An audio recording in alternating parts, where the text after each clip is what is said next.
Welcome back to Savage Showdowns. This week we will again be returning to the battle arena. This week we will have our first insect battle, so be sure to stay tuned until the end. The victor may surprise you.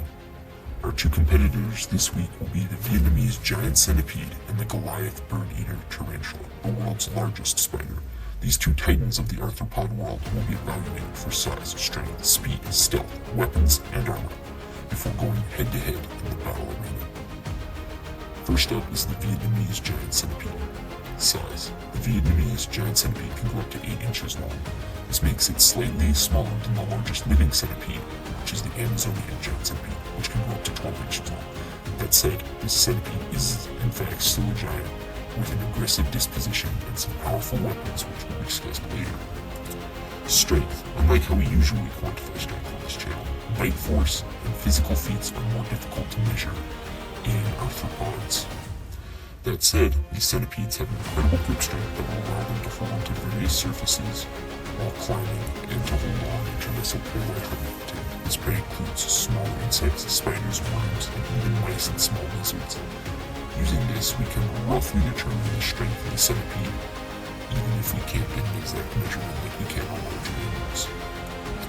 Speed. The Vietnamese Giant Centipede has little data in terms of speed. Though they are not particularly quick, they remain fast enough to be effective hunters when pursuing their prey. Their strike, however, also isn't particularly noteworthy in terms of speed or force. Stealth.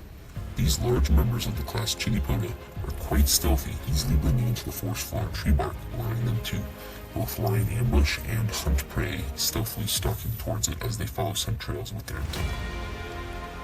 Weapons and armor.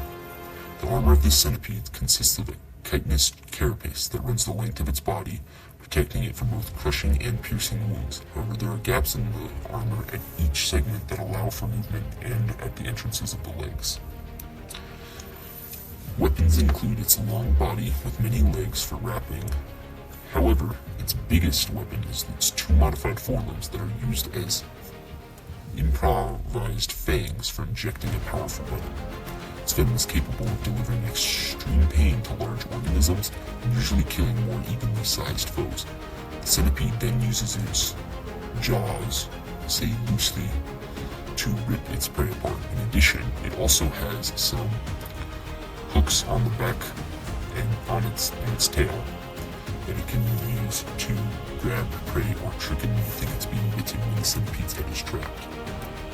So how does the world's largest spider, the Goliath Bird Eater, stack up?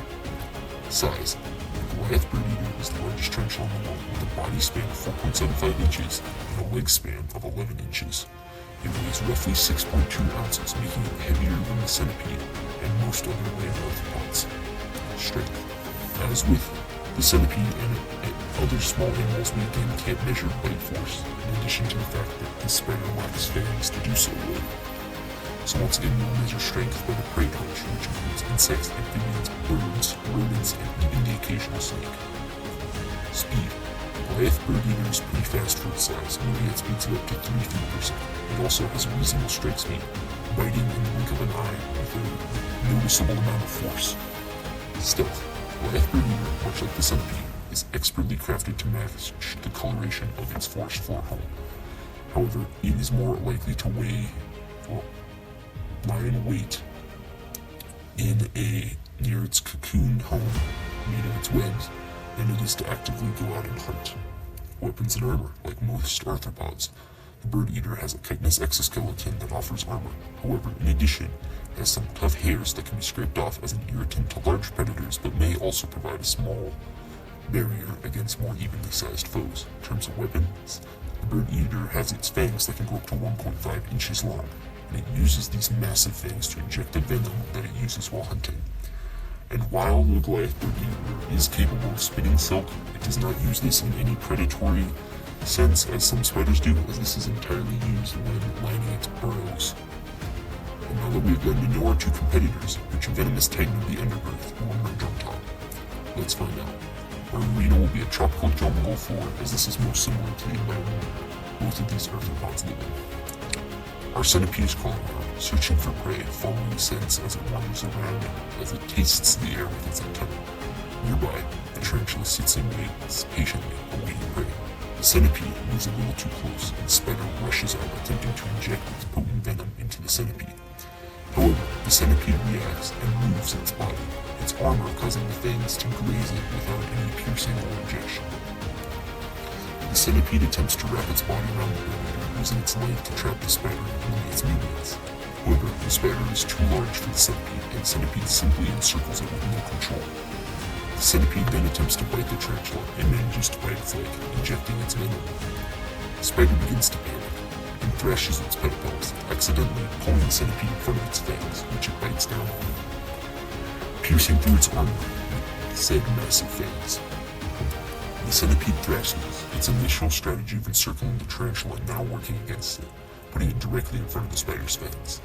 The centipede is suffering greatly. The spider's massive fangs have done serious damage to its body, as well as injected a venom that is already working its way into the centipede. It thrashes and again bites the spider, this time on the body, closer to its organs and nervous system. The spider uses its fangs to again bite in retaliation, and the centipede begins to slow this time. The venom from the tarantula, although injected separately, started closer to the organ systems of the centipede and is taking effect. In addition, the large wounds inflicted by the fangs causing additional problems for the centipede. The centipede begins to slow down and eventually dies.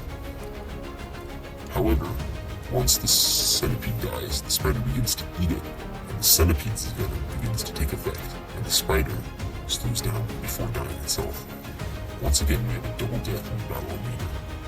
This time with the Goliath Bird Eater emerging as the victor, since it killed its opponent before succumbing to its injuries. Our smallest combatants ever have faced off with the Goliath Bird Eater, emerging victorious. But let me know what you think down in the comments below. Feel free to suggest any future fights. Don't forget to like and subscribe, and I will see you in the next Savage Showdown.